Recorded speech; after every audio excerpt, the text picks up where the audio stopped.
God bless you all. God bless you all.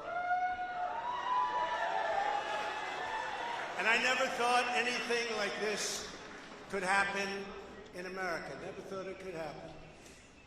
The only crime that I have committed is to fearlessly defend our nation from those who seek to destroy it.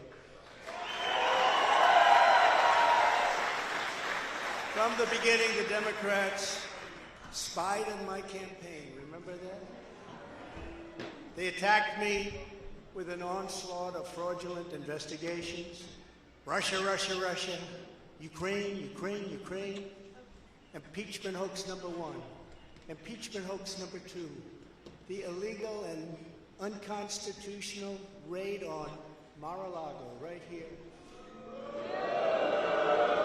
The lying to the FISA courts, the FBI and DOJ relentlessly pursuing Republicans, the unconstitutional changes to election laws by not getting approvals from state legislators,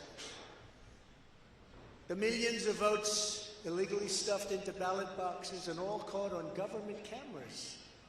And just recently, the FBI and DOJ in collusion with Twitter and Facebook in order not to say anything bad about the Hunter Biden laptop from hell, which exposes the Biden family as criminals and which, according to the pollsters, would have made a 17-point difference in the election result. And we needed a lot less than that, like about 16.9. It would have been in our favor, not my favor, our favor, because our country is going to hell.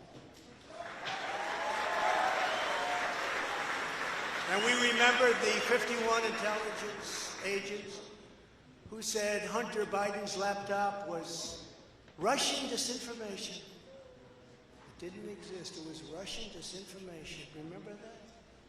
And that was all confirmed strongly by the FBI when they all knew that it wasn't Russian disinformation. And so much more. Our elections were like those of a third world country. And now this massive election interference at a scale never seen before in our country, beginning with the radical left, George Soros-backed prosecutor Alvin Bragg of New York, who campaigned on the fact that he would get President Trump. I'm going to get him. I'm going to get him. This is a guy campaigning. He wanted to get President Trump at any cost, and this before he knew anything about me, didn't know a thing about me. He was campaigning. As it turns out, virtually everybody that has looked at this case, including rhinos and even hardcore Democrats, say there is no crime and that it should never have been brought. Never have been brought. Even people that aren't big fans have said it. They said this is not the right thing to do. It's an insult to our country, as the world is already laughing at us for so many other reasons, like our open borders, our incompetent withdrawal from Afghanistan, where we left behind American citizens, $85 billion worth of the best military equipment in the world, lost 13 magnificent young lives, and far too many to mention that are so badly hurt with the loss of arms and legs and facial obliteration. The most embarrassing time in our country's history, in my opinion. Then our give up on energy independence and even energy dominant. We're going to be dominant within 6 months, more than any other nation ×2. We had this all just 3 years ago. Our raging crime statistics, if you look in Democrat-run cities, numbers the likes of which we have never seen before. The open threats by various countries of the use of nuclear weapons, something never mentioned or discussed by outside nations during the Trump administration, and which could very well lead under the Biden administration's leadership to an all-out nuclear World War III can happen.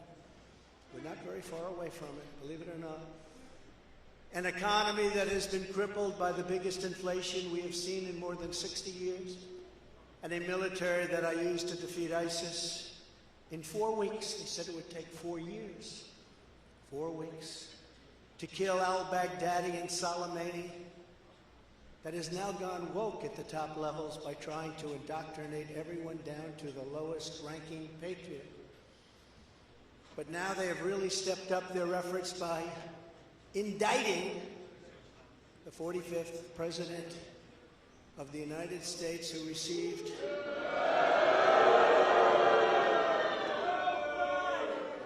$75 million votes, which is more than any sitting president in the history of our country.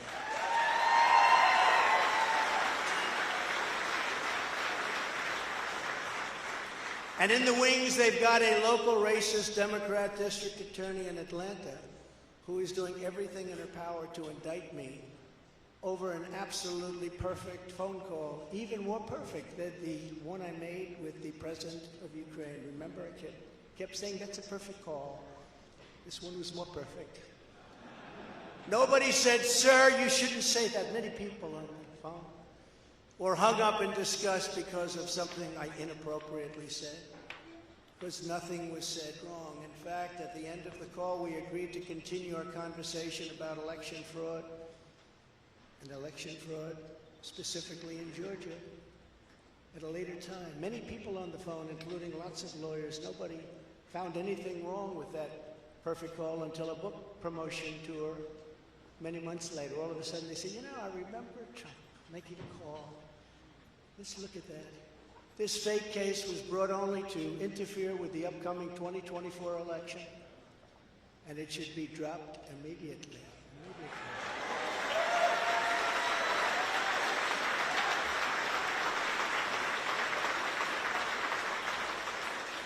Then you have a radical left lunatic known as a bomb thrower who is harassing hundreds of my people day after day over the boxes hoax. You know, the boxes hoax, as we call it. Just so everyone knows, I come under what's known as the Presidential Records Act, which was designed and approved by Congress long ago just for this reason. Under the Act, I'm supposed to negotiate with NARA, the National Archives and Records Administration, which as of this date is a radical left troublemaking organization that red flags the Constitution of the United States and the Bill of Rights as dangerous and triggering. Can you imagine? This is what we have to deal with. But there is no criminality under the Presidential Records Act. That is not what it's all about. We were negotiating in very good faith, proper way, in order to return some or all of the documents that I openly and in very plain sight brought with me to Mar-a-Lago from our beautiful White House, just as virtually every other president has done in the past. When FBI and DOJ officials with NARA were here, I told my lawyer to show them the very secure storage room in which they were locked. The FBI's sole request in writing was, could you please put another lock on the door? We immediately complied. It's a lot different than the Biden situation, isn't it? The next thing I know, we were raided by many gun-toting FBI agents who took whatever they wanted, including my passports and medical records. Everybody was in shock. Nobody had ever heard of such a raid before. Can't even believe it. Who would think that that could happen today? I immediately thought of the Fourth Amendment that protects against unreasonable search and seizure. But they did it anyway because our justice system has become lawless. They're using it now, in addition to everything else, to win elections. Apparently, they're not looking at me through the view of the non-criminal Presidential Records Act. They came up with a new one. This is a new one. And they're looking at me through the Espionage Act. Think of that. How does that sound? Of 1917, where the penalty is death. Even though that has absolutely nothing to do with openly taking boxes of documents and mostly clothing and other things to my home, which President Obama has done, the Bushes have done, Jimmy Carter's done, Ronald Reagan has done. Everybody's done. In fact, Hillary Clinton got rid of 33,000 emails, and that was okay. But nobody's done it like Joe Biden. This lunatic special prosecutor named Jack Smith, I wonder what it was prior to a change, who others of his ilk say he is even worse than they are, is only looking at Trump, yet Joe Biden took massive amounts more documents, even removed many boxes to Chinatown. You believe that? Just got $10 million from China. Where did that come from? I guess they were banking on Hunter's expertise. And had others stored in unsecured offices in Pennsylvania and strewn all over his garage floor where his now very famous Corvette is also stored. All over the floor, including classified documents. But that's okay. Perhaps most importantly, he has 1,850 boxes in Delaware, which he is refusing to give up. But isn't that real obstruction? That's obstruction. As president, I have the right to declassify documents, and the process is automatic. If I take them with me, it's automatic, declassified. Biden was vice president. He had absolutely no right to declassify as vice president. He doesn't come under the non-criminal Presidential Records Act. He comes under the very criminal Federal Records Act, unfortunately for him, but it's not going to matter because they don't follow the law, which has very severe penalties. He had classified documents that he took while he was a senator, which is absolutely inexcusable. And other senators, including Democrats, are outraged.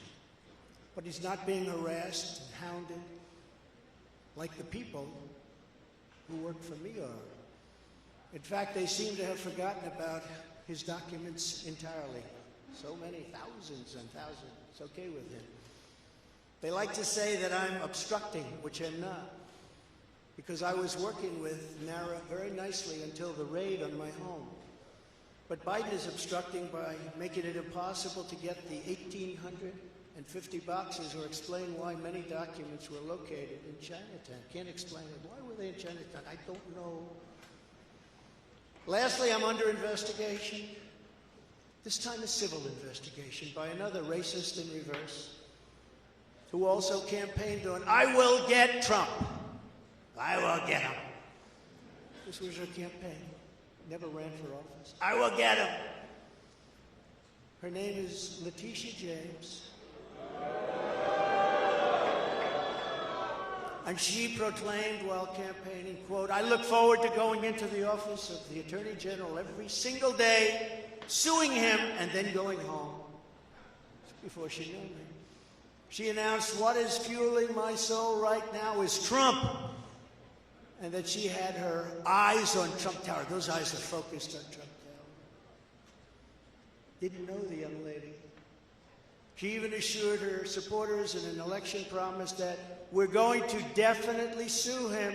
We're going to be a real pain in the ass. He's going to know my name personally.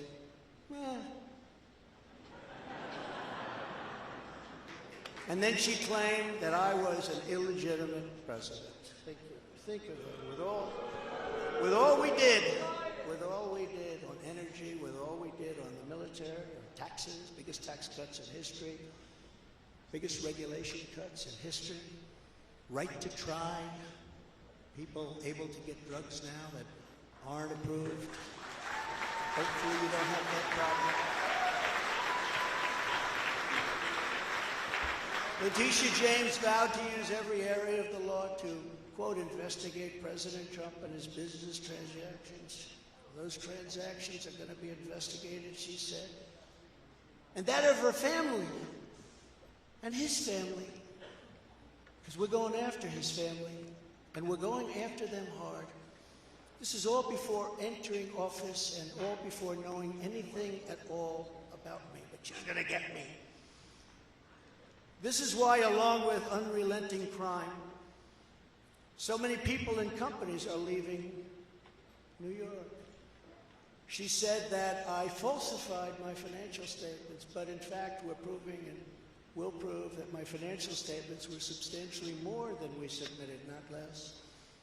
And in all cases have a strong disclaimer clause in them which tells the institutions that may look at that if they want to, not to rely on the statement. But they've got a problem with their case because, number one, I'm very underleveraged. They can't believe it, all the stuff they read and gave, and have very little debt relative to the value of assets. And importantly, not one bank has lost even $1. She was investigating me to save banks. They have very good lawyers. But they didn't lose $1 with us during this period of time. In fact, the banks we're talking about made almost $200 million off Donald Trump, and they liked me very much. We never missed a payment, never got a default notice, had a great relationship with all of them. I don't need banks. I have a lot of cash. I built a great business with my family, built a fantastic business.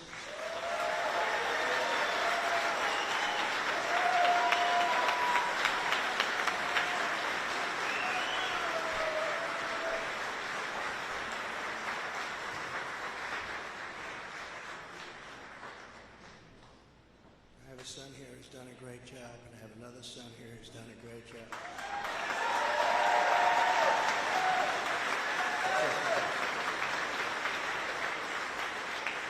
And Ivanka and Barron will be great someday. He's tall. He's tall. And he's smart. But I have a great family, and they've done a fantastic job, and we appreciate it very much. They've gone through a lot.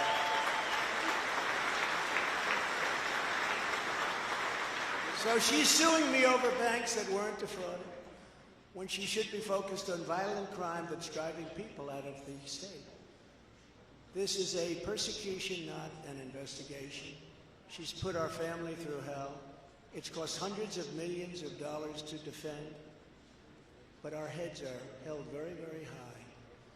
They want to settle the case, but I want no part of that. So here we are now. It's where we were today, in a city that was so great just 4 or 5 years ago. But now we're there, spent time there today, as you possibly read, with a local failed district attorney charging a former president of the United States for the first time in history on a basis that every single pundit and legal analyst said, there is no case. There's no case. They kept saying, there's no case.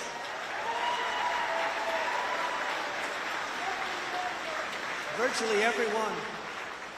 But it's far worse than that, because he knew there was no case.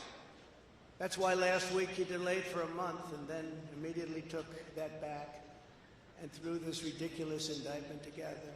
Came out today, everybody said, this is not really an indictment, there's nothing here.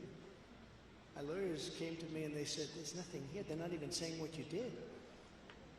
The criminal is the district attorney because he illegally leaked massive amounts of grand jury information,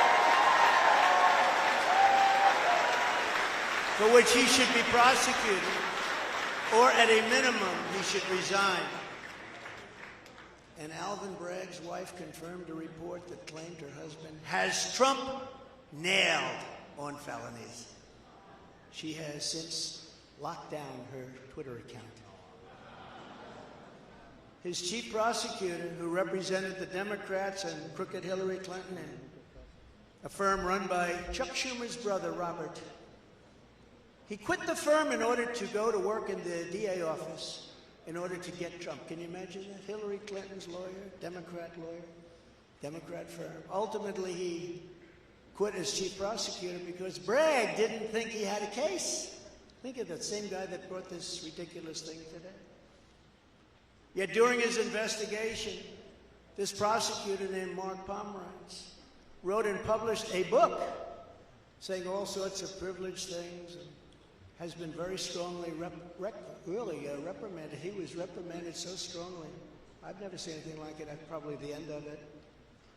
But what he did was probably very illegal. But he was very, very strongly reprimanded. Even District Attorney Bragg was furious with him. They were having a tremendous fight in the office because of it. But hope is never lost, because various prosecutors in the DA's office also quit because they thought President Trump was being treated very unfairly. How about that? Isn't that great? Oh, I love them. I'd like to meet them. I'd like to meet them. The DA's office even had a web page. Meet the team of executives who have done this to President Trump. That was the title. Isn't that nice? They immediately had to take it down.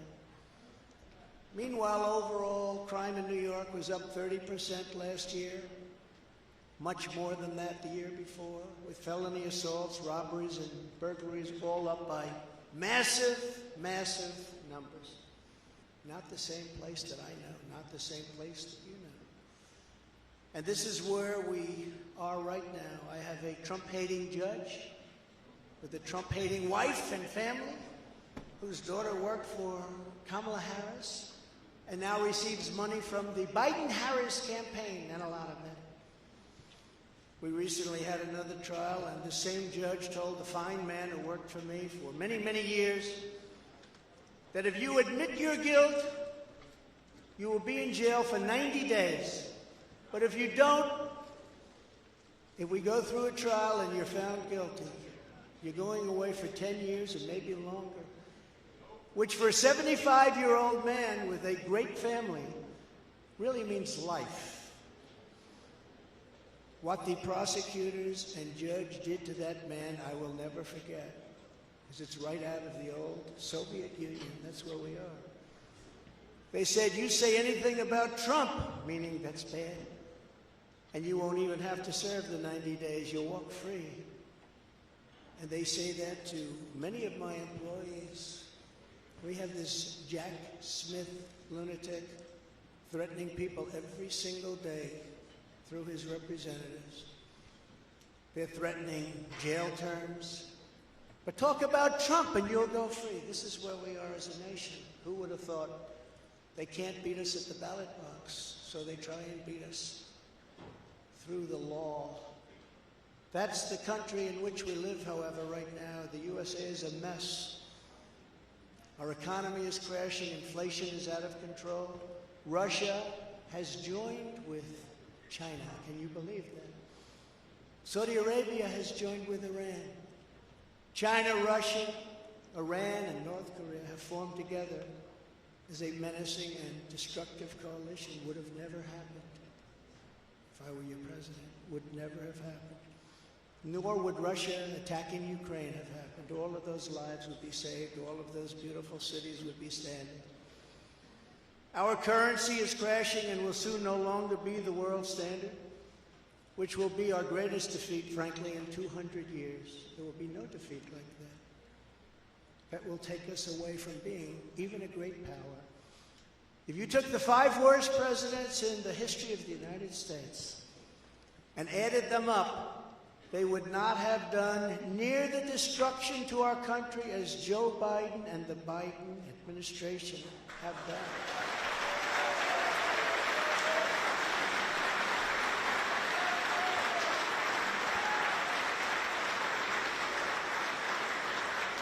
Incredibly, we are now a failing nation. We are a nation in decline.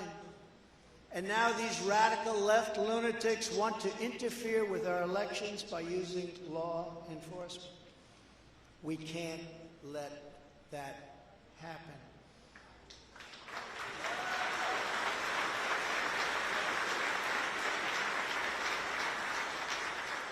With all of this being said, and with a very dark cloud over our beloved country, I have no doubt, nevertheless, that we will make America great again. Thank you very much. God bless you. and God bless America. Thank you very much, everybody.